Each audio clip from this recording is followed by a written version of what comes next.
Hi, ನಾನಿವತ್ತು ತೋತಾಪುರಿ ಅಥವಾ ಗಿಳುಮುತಿ ಮಾವಿನಕಾಯಿನಲ್ಲಿ ಸಾಸಿವೆ ಮಾಡುವ ವಿಧಾನವನ್ನು ತೋರಿಸ್ತಾ ಇದ್ದೀನಿ. ಸ್ವಲ್ಪ ಕೆಂಪು ಮೇಲಿರೋ ಮಾವಿನಕಾಯಿನ ತೊಗೊಬೇಕು. ಮೇಲ್ಗಡೆ ಸಿಪ್ಪೆನ ತಕ್ಕೊಂಡು ಈ ಥರ ಸಣ್ಣದಾಗಿ ಸಣ್ಣ ತುರಿನಲ್ಲಿ ಹೆಚ್ಕೊಬೇಕು.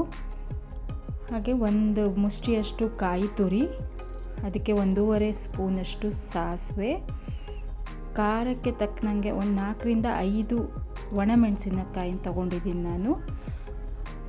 ನಿಮಗೆ ಖಾರಕ್ಕೆ ಎಷ್ಟು ಬೇಕೋ ಅದ್ರ ಮೇಲೆ ನೀವು ತೊಗೊಬೋದು. ಆಮೇಲೆ ಅದಕ್ಕೆ ಸ್ವಲ್ಪ ಸಿಹಿಗೆ ಸಕ್ಕರೆ ತೊಗೊಂಡಿದ್ದೀನಿ, ಬೆಲ್ಲನೂ ಯೂಸ್ ಮಾಡ್ಕೊಬೋದು. ಹಾಗೆ ರುಚಿಗೆ ತಕ್ಕಷ್ಟು ಉಪ್ಪನ್ನು ಬಳಸ್ಕೊಂಡಿದ್ದೀನಿ. ನಾನು 1 ಸ್ಪೂನಷ್ಟು ಹಾಕ್ಕೊಂಡಿದ್ದೀನಿ, 1.5 ಸ್ಪೂನ್ ಒಳಗೆ.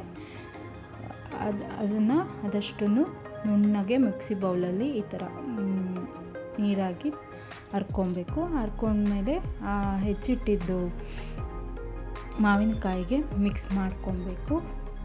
ಚೆನ್ನಾಗಿ ಮಿಕ್ಸ್ ಮಾಡಿಕೊಂಡು